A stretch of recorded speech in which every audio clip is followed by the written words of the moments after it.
расын айту керек, уже нешінші жыл осы фильмнің басы қасында жүрміз, режиссер болып. Президент туралы фильм, соның өмірбаянының негізінде түсіріліп жатқан фильм. Сондықтан бірінші желтоқсан күні осы биыл, Құдай бұйырса, фильмді бітіріп, сол фильмнің презентациясында, тұсаукесерінде болам деп ойлаймын Астанада. Ал енді осы тұңғыш президенттің күні мен үшін, менің жанұям үшін, халық үшін, мысалға, осыдан 20 жыл бұрын егеменді ел болдық, Құдайға шүкір. Сол егемендікті бүкіл халық, қазақ халқы қанша ғасырлар бойы аңсап, армандап келген. Сондықтан бұл президенттің бірінші күні бүкіл ұлттың, бүкіл халықтың тойы деп есептеймін өз басым. Жаңадан негізі қаланып жатқан той. Салмағы да өсе түседі деп ойлаймын, жылдан жылға. Өйткені қазіргі тіршілік жасап жатқан заманда, Украинада болып жатқан қаншама түсініксіз жағдайлар, басқа шетелдерде болып жатқан сол егеменділікті сақтап қалу, сол президент, алғашқы президентіміз сол егеменділіктің символы деп айтсақ кем болмас. Жоспарда бар, өзімді қайрап дайындалып жүрмін. Бос уақытым болған кезде машинада болсын, жұмыста болсын, қолымда 3-4 кітап бар, тарихи кітаптар. Сол кітаптарды қайта-қайта қарап, оқып, өзімді қайрап дайындап жүрмін. Енді ол тарихи фильм не туралы болатынын қазір алдын ала айта алмаймын. Оны уақыт көрсете жатар. Бірақ өзім сол көптен бері өзі тарихқа деген құмарым өте зор. Жас кезімнен, әсіресе біз Совет мектебінде оқыдық. Сол Совет үкіметінің кезінде Қазақстанның тарихы 17-ші жылдан ғана басталатын.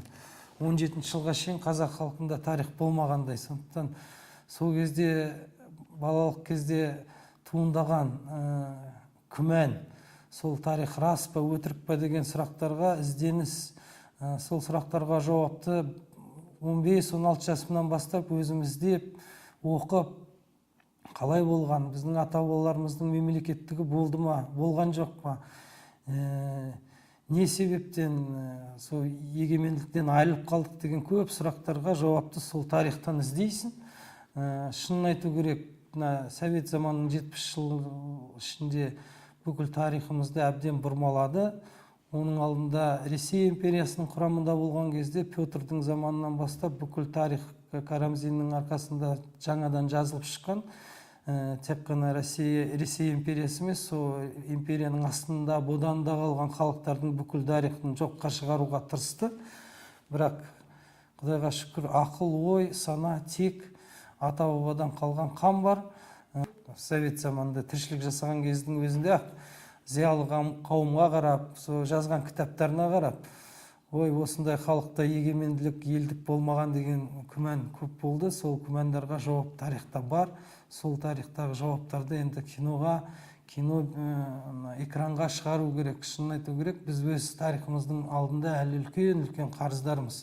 Сол қарыздарды өтеу енді біздің борышымыз деп есептеймін. Мен суреткер ретінде, режиссер ретінде соған қолдан келгенше, егер мүмкіндік беріп жатса, соны дәлелдеуге тырысам деген ойлар бар, армандар да бар. Енді мына жаңа фильм туралы айта кетейін. Парткомның хатшысы деген атпен жаңадан фильм жасалып бітіп келе жатыр. Елбасымыздың 70-ші жылдар аралығында өткен өмірбаяны негізінде жасалып жатқан фильм. Сол үлкен киноэпопеяның жалғасы. Өте қызық эпизодтар бар. Кейіпкердің өсіп, өркендеп, дамып, жаңа тұлға ретінде, жай заводтың маңында жүрген, егер фильмнің басқа серияларында жұмыскер ретінде жүрсе, кәдімгі үлкен заводты басқарып, сол заводтың бүкіл қиындық, ыстық суығымен бүкіл қиындығын өзінің арқасына тіреу қылып, соның бәрін алып шығу. Енді қазір бәрін сөзбен жеткізу қиын. Бірінші желтоқсан күні сол фильм дүниеге келеді, тұсаукесері болады. Сол кезде енді өздеріңіз көріңіздер, көңілден көрерменнің көңілінен шығатындай қылып біраз жұмыс тындырдық. Алдын ала ештеме айтпай ақ қояйын, келіңіздер, сол фильмді көріңіздер, сосын көре жатармыз.